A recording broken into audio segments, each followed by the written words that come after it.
네, 반갑습니다. 이동훈입니다. 조종행동 응용 다섯 번째 시간 축구 AI를 살펴보고 있습니다. 어떻게 좀 잘 듣고 계신지 모르겠습니다. 상당히 재밌는 이슈가 중간중간에 많이 들어가 있습니다. 그래서 조금 지루하고 힘드시더라도 좀 시간이 길죠. 한 동영상을 좀 짧게 하고 싶은데 내용이 많다 보니까 한 25분, 30분 정도 이야기가 진행되는 것 같아요. 그래도 한번 흥미를 또 붙여보시고 들으시면 그, 그 NPC 움직임에 관련된 정말 다양한 인사이트들을 얻을 수 있으리라고 제가 자부합니다. 확신합니다. 그래서 오늘도 열심히 한번 달려보도록 합시다. 지난 시간까지 했었던 것 중에서 내용을 조금 살펴보자면 축구팀의 클래스를 만드는데 네 가지 형태의 주요 선수에 대한 이야기를 하고 있었습니다. 공을 받는 선수, 공에 가장 가까운 선수, 제한 선수. 이건 뭐 그렇게 어려운 내용이 아니었고요. 마지막에 지원하는 선수에 관련된 이야기를 하다가 그 선수들 중에서 어떤 선수가 공을 가진 선수한테 공을 받기 위해서 어느 위치로 이동하면 가장 좋을까? 그 위치 중에서 어느 위치가 가장 유용한 위치인가? 자, 이것을 결정하는 이야기를 하고 있었어요. 우리는 그 공을 가진 선수가 패스하기 좋은 위치가 좋을 것이다. 그리고 공을 패스했을 때 공을 서로 받은 선수가 골을 넣을 가능성이 있으면 더 좋을 것이다. 이런 것들을 우리가 생각할 수 있는데요. 이걸 갖다가 하나의 개별 선수가, 이 지원하는 선수가 이 게임 인바이러먼트에서 수시로 변하는, 동적으로 계속 바뀌는 선수들 움직임 상황에서 어느 위치가 이러한 패스하기 좋으면서 골 넣을 가능성이 높은 위치를 인지를 갖다가 그 지형적으로 선택한다는 것은 쉬운 문제가 아니라고 했습니다.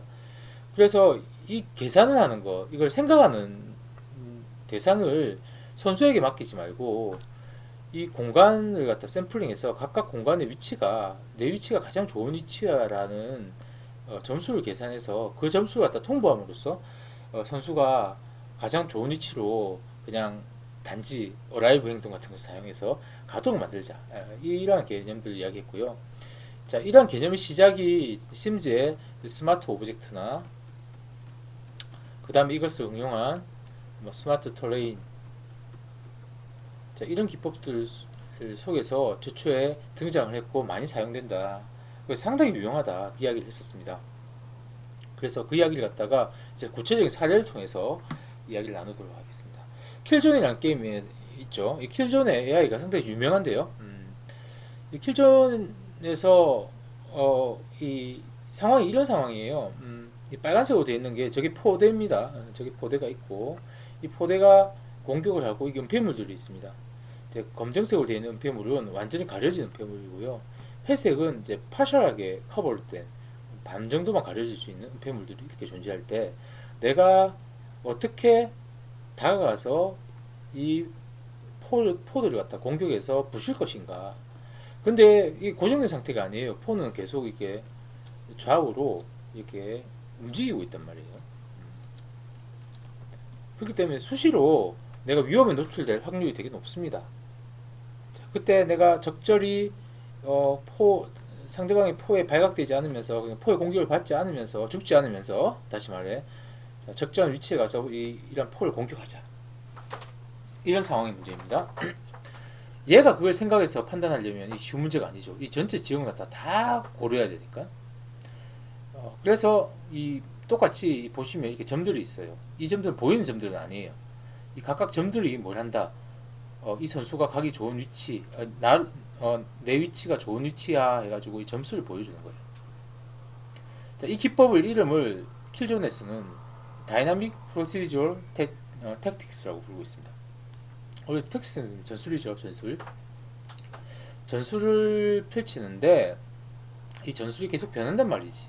다이나믹하게. 자, 그래서 동적으로 프로시저 생성시킨단 말이죠. 프로시저를 한다면 동적으로 생성시키는 전술 기법이다. 뭐 이런 식으로 생각하시면 됩니다. 그러니까 그 내가 어디로 가야 될지라는 것이 계산돼서 생성되는 겁니다. 위치가 고정되어 있는 게 아니고요. 패턴처럼 계속 바뀌니까 상황이. 그렇죠? 자, 그래서 여기서 점수가 매겨진 걸 볼 수 있는데 이 점수가 뭘 의미하는지 봅시다. 밑에 selected nearby waypoint annotated by proximity weighted 20. 이 말은 이제 점수가 높을수록 나에게 와 하는 거예요. 낮을수록 나한테 오기에는 좀 점수가 낮은데 뭐 이러는 거예요. 그 말은 곧 점수의 합이 높을수록 누적된 점수의 합이 높을수록 내가 가기 좋은 위치다 그렇게 생각하시면 됩니다. 일단 이건 뭐냐면 한 번에 너무 멀리 가는 것을 방지하는 겁니다. 왜냐면 한 번에 너무 멀리 가다 보면 공격당할 확률이 높으니까 상황이 계속 변하니까.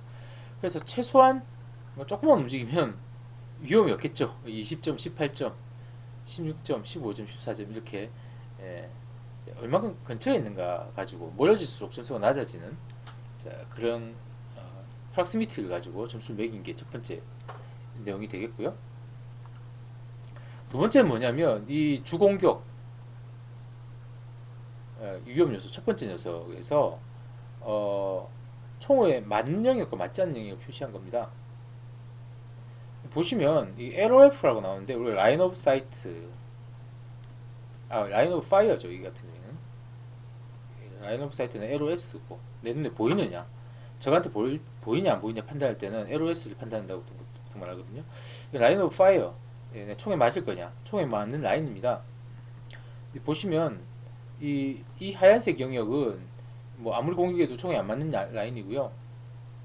자, 이 밖의 영역은 뭐냐면 총에 맞는 라인입니다. 왜 그렇습니까? 이 위치에서 포를 쐈을 때 자, 이런 식으로 이 영역에는 포가 이 장애물을 가려가지고 안 맞겠죠.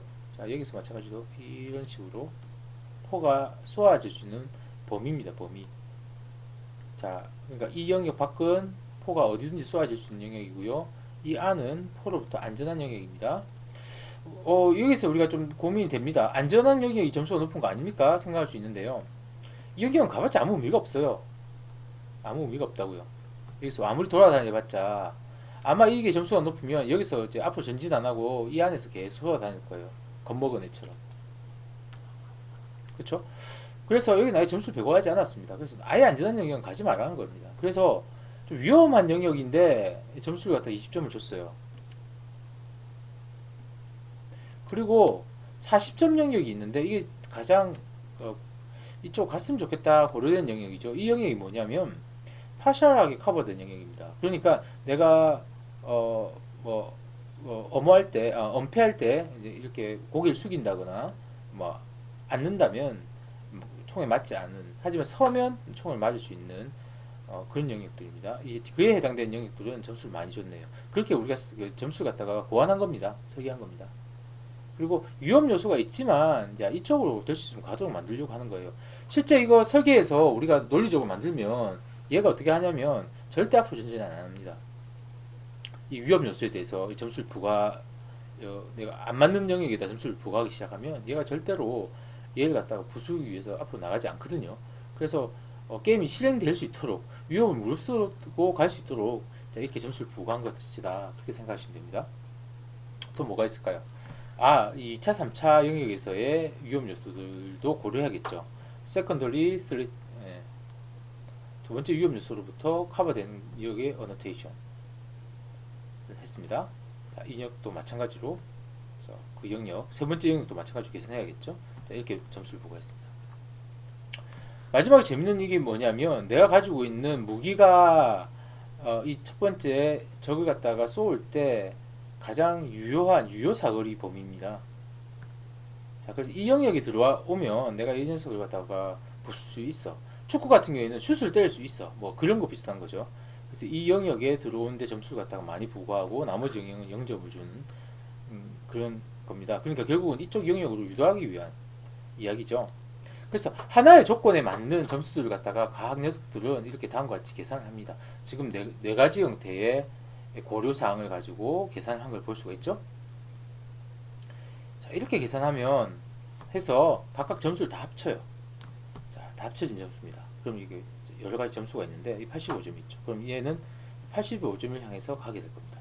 이 85점이라는 영역이 이 세컨더리로부터는 은폐되면서 첫 번째 녀석에서는 반 정도 위협적인 요소이자 내가 적을 공격하기에 유리한 위치임을 알 수가 있습니다. 그래서 이 위치가 계산되면 마치 이 녀석이 뭔가 계산한 것처럼 이렇게 은폐물로 이동하게 됩니다. 물론 이러한 이제 적의 탱크가 이동한다거나 이런 상황들이 계속 동쪽으로 발생하게 된다면 이 위치는 계속 변하게 될 겁니다. 변하게 되면 뭐 항상 85라는 이 점으로 가는 것이 아니라 경우에 따라서 뭐 이렇게 돌아갈 수도 있고요. 이렇게 돌아가는 경우를 만들어낼 수도 있을 것입니다. 상황에 따라서 다른 어떤 결과물을 만들어낼 수 있는 아주 영리한 지형을 이용한 이야기입니다.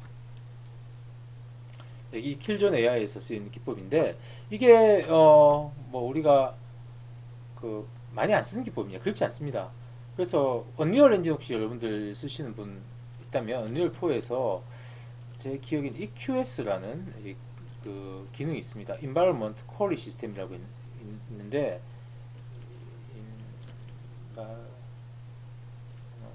Environment Query System 아마 맞을 거예요. 환경의 쿼리, 질의를 하는 시스템이라는 의미죠. 환경의 질의를 하는 시스템. 환경이 질의한다는 게 이 각각 이 녀석들한테 어떤 조건에 맞는 내가 어느 위치가 가장 좋은지 갖다가 물어봐서 결과를 뽑아내는 그런 시스템입니다. 언리얼 4에 포함되어 있어요. 제가 아까 한번 찾아봤는데요. 볼까요? 이게 지금 언리얼 4의 공식 도큐멘트인데 여기 보니까 보시면 Environment Query System, Environment Query System 이란 게 있죠.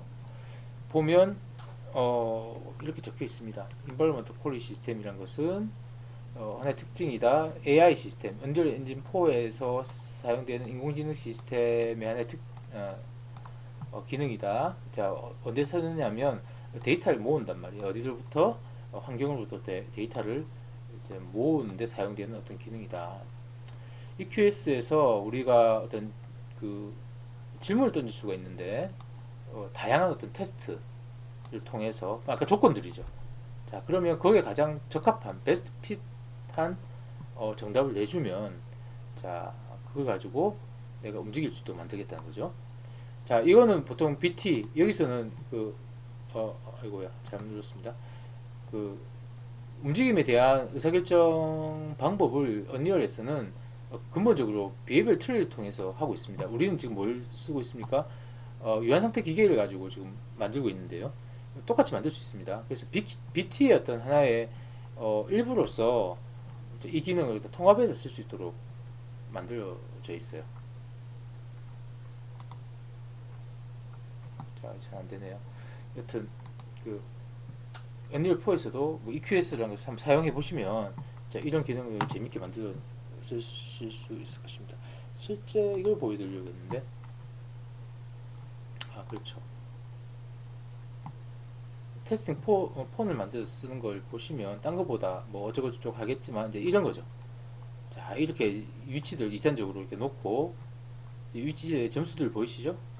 상황에 따라서 이런 점수를 계산해 가지고 똑같은 형태로 내가 행동할 때 점수가 높은 곳으로 뭐 이동한다든지 뭐 이런 데 쓸 수 있도록 만드는 시스템이 존재한다. 언리얼 엔진 4에서 이것도 한번 언리얼 엔진 사용하시는 분들은 한번 보시면 이거 좋게 대비돼서 이해하실 수 있을 것 같습니다.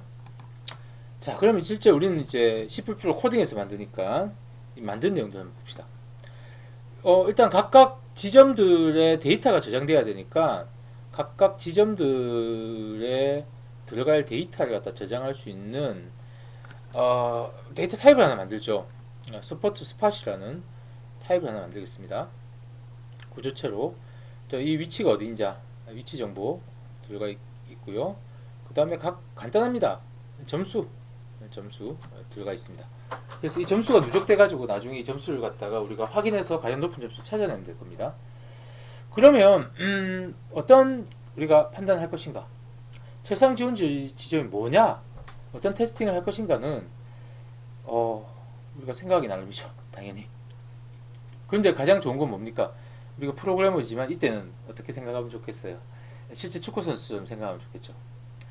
내가 공을 가지고 있다면 어느 위치에 공을 패스했을 때 가장 좋을 건가? 자, 그래서 이 자료에는 뭐 이런 고려 요소를 쓰고 있습니다. 골 패스한 잠재성. 이게 뭘까요? 안 뺏기는 거. 안 뺏기는 겁니다. 원이 클수록 안 뺏기는 거고요. 작을수록 뺏기는 겁니다. 저기고요. 우리 편들이 가야 될 위치들인데, 교수님 여기 이쪽 위치나 이런 위치들은 뺏기는 위치 아닙니까 생각할 수 있는데, 우리 선수가 이 앞에 이렇게 선다면 패스했을 때 안 뺏기죠. 등지고 있으니까. 마찬가지로 이렇게 선다면 안 되네요. 잘 이럴 때가 있습니다. 자, 이렇게 선다면 안 뺏기겠죠. 자, 그래서 가장 안 뺏길 수 있는 위치. 자, 이게 또 어려워요. 안 뺏긴다는 건 어떻게 할 수 있습니까? 이거 우리 지난번에 했었던 여러 가지 이제 그 기능들, 우리가 그 물리를 이용해서 만들었던 기능들 이용해서 나중에 하게 될 겁니다. 자, 그것도 한번 안 뺏기는 위치라는 걸 결정하는 것도 나중에 한번 살펴보도록 하겠습니다. 일단은 여러분들 그런 거 생각하지 말고, 이런 위치가 패스했을 때 안 뺏기는 위치다. 그럼 점수가 높겠죠. 여기서는 크기가 똑같은 거 보니까 동일한 점수가 부여될 것 같아요. 안 뺏기는 데서 뭐가 뭐 더 낮게 안 뺏긴다는 것은 없으니까 여기서는 고려사항은 하나밖에 없습니다. 안 뺏긴다.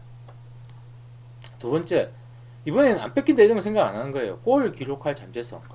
자, 골키퍼가 지금 여기 있네요. 그렇다면 야, 내가 여기 있으면 골 넣기가 좋겠다라고 판단하는 겁니다. 그래서 그 위치들이 점수가 높고요. 나머지 위치들은 점수가 없습니다. 뭐 이런 위치는 사실은 뭐예요? 뺏기죠. 근데 여기서 뺏긴다는 뭐 이런 개념들 생각 안 하는 거예요. 세 번째, 팀 동료와의 특정 거리. 이건 뭐냐면 너무 멀리 있으면 패스하기 어렵고요. 그리고 너무 가까이 있으면 패스해도 별로 의미가 없죠. 이걸 고려하지 않으면 그냥 근처에 있는 녀석한테 그냥 패스할 가능성이 높거든요. 그래서 이 같은 경우에는 이렇게 원호를 갖다 그려서 어떤 위치별로 적절한 위치라는 걸 우리가 설정해 놓고 그 위치에 해당되는 특정 거리에 있는 위치가 패스했을 때 가장 적정한 거리다 라는 걸 우리가 포함시킨 내용입니다. 자, 그래서 지금 이 세 가지, 골 패스하기에 좋으냐, 골 기록하기 좋으냐, 적정한 거리만큼 패스하자, 이 세 가지 가지고 코드를 만들고 있습니다.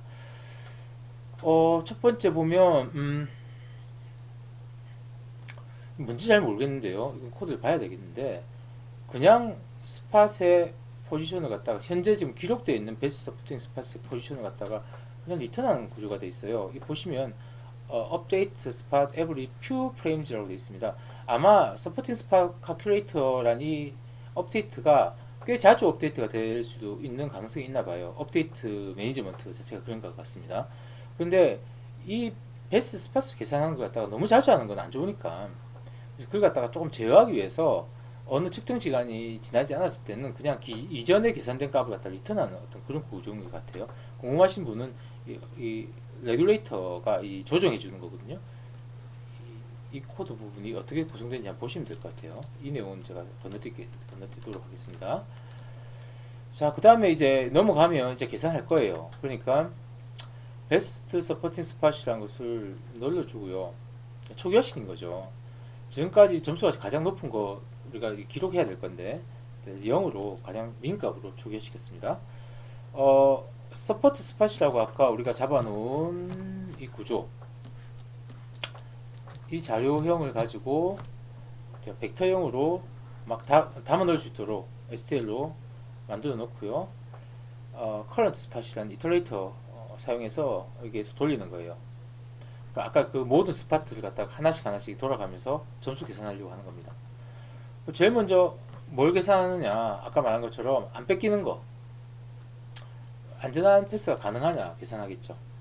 자, 이게 뭐냐면 함수가 is pass safe from all opponent, 모든 적으로부터 안전하냐라는 함수가 존재하는데, 이 내용은 나중에 살펴보게 될 겁니다. 재밌습니다. 이게 또 우리가 살펴볼 아주 중요한 그 동영상의 내용입니다. 이거는 이번 동영상 말고 다음에 언제가 될지 모르겠지만 곧 나오게 될 내용입니다. 그래서 일단 이 함수에서 만약에 true가 되면 안전하다. 이 스팟 1번에 대해서 각각 스팟에 대해서 지금 돌아가는 거잖아요. 그렇죠? 커런트 스팟이라는 것을 갖다가 할당 받아서 계속 돌아가게 될 건데, 이 커런트 스팟이 있는 위치가 안전하다. 그렇다면 정해놓은 점수를 안전에는 5점 줄게요, 10점 줄게요 라고 정해진 점수를 갖다가 그 점수를 누적시키는 거죠. 안전하지 않다. 그럼 점수가 누적 안 될 겁니다. 첫 번째 내용이었고요. 두 번째, 슛을 때렸을 때 골을 넣을 수 있느냐. 자, 여기도 재밌는 함수가 등장합니다. can shoot. 이것도 우리가 나중에 살펴보게 될 겁니다. 슛을 때렸을 때 골이 되느냐 안 되느냐를 갖다 계산할 수가 있어요.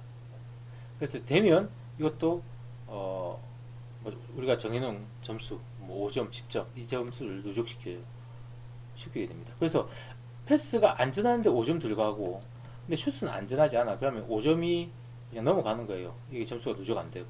근데 만약에 이게 10점이라면 이것도 만약 통과한다면 누적돼서 이 스코어는 15점이 되겠죠. 뭐 이런 식으로 돌아간다 이야기입니다. 세 번째는 아까 말한 것처럼 뭐 거리 계산하는 건데요. 여러분들 보세요. 거리 계산해가지고 우리가 옵티멀하게 떨어져 있는 거리라는 것을 이용해서 그 거리 안에 있는 것들을 중심으로 해가지고 뭐 이런 식의 분포를 만들어내는 겁니다. 그 점수면 점수를 많이 주고 그 멀어질수록 점수를 갖다가 작게 주는, 이게 뭐 이렇게 가우시안 분포가 될 수도 있겠고 뭐 이렇게 이런 형태의 점수가 될 수도, 리니어 피스와이즈 리니어한 형태의 점수를 갖다가 만들어낼 수도 있겠고요. 이렇게 단계를 갖다가 이렇게 둬가지고 점수를 만들 수도 있겠죠. 이거는 우리가 평가함수를 어떻게 만드느냐에 따라 다릅니다. 이건 중요하지 않습니다. 하여튼 이런 형태로 내가 말했던 옵티멀 디스턴스를 기준으로 점수를 갖다가 옵티멀 디스턴스에 가까울수록 점수를 크게 주고 적을수록 점수가 낮아질 수 있도록 만들어주는 방법을 사용한 겁니다. 그래서 스코어에 누적시키는 그런 기법을 썼네요. 자, 마지막 맞네요. 이렇게 해가지고 최종 점수가 지금까지 계산한 점수 처음엔 0이죠. 그래서 첫 번째 스팟은 무조건 등록이 됩니다. 그래서 맥스값 찾는 루틴이에요. 그래서 앞에 뭐 20점이 기록되는데 이번에 계산한 게 15점이다. 그러면 넘어가고요. 이번에 계산한 게 25점이었어.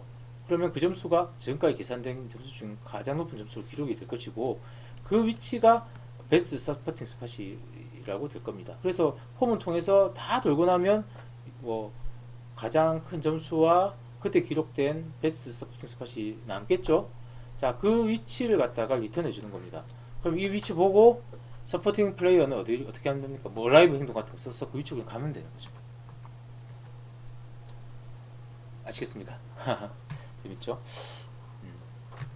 좀 여담이지만 이게 또 재밌는, 아까 저기서 제가 설명 안 드렸는데 킬존에서 참 재밌는 부분들이 있어요. 이거 조금, 이것도 우리가 설명한 내용하고 조금 다르지만 이 점수를 매겨가지고 점수를 매겨서 어느 것이 가장 유용하냐,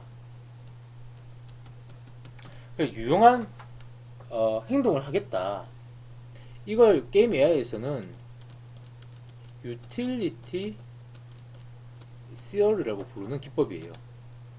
유틸리티 시스템이 더 적합하겠네요.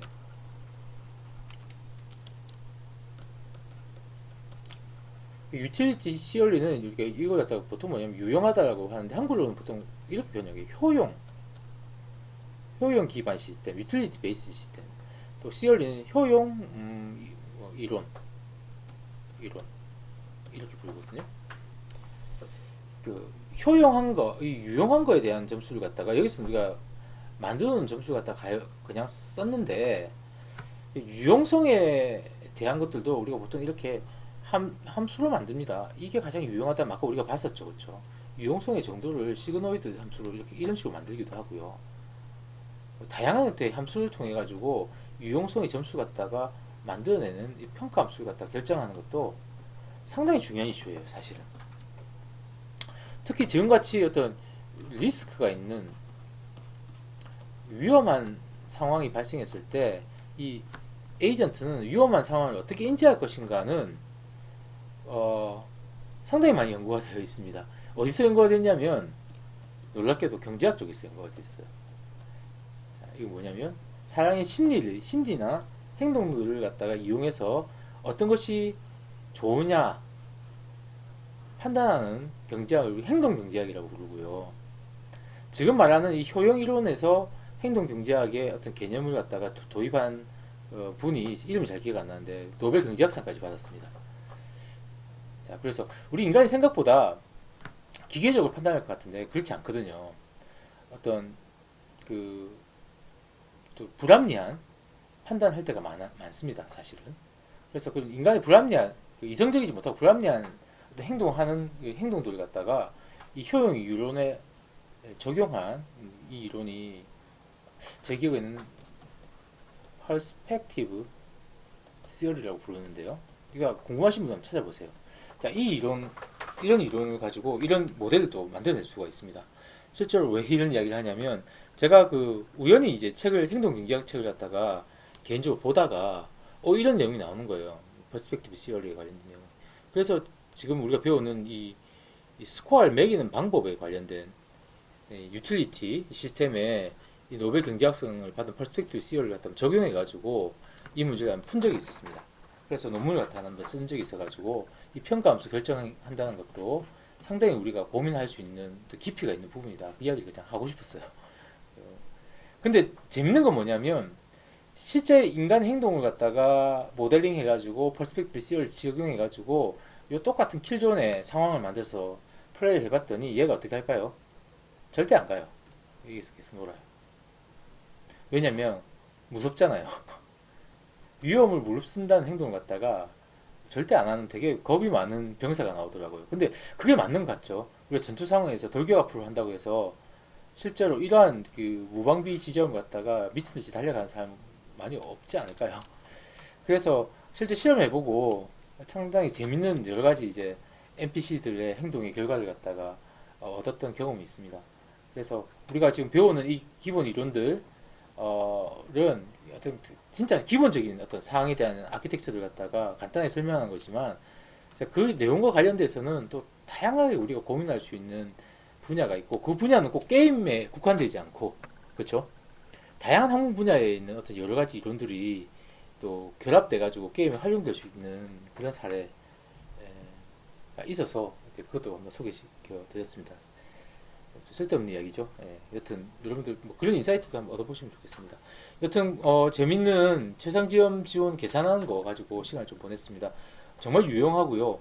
다양하게 활용될 수 있으니까 여러분 이 내용 꼭 기억하시고 다양하게 한번 적용해 보시기 바랍니다.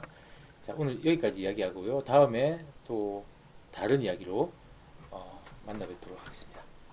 지금까지 들어주셔서 대단히 감사합니다. 이상을 마치겠습니다.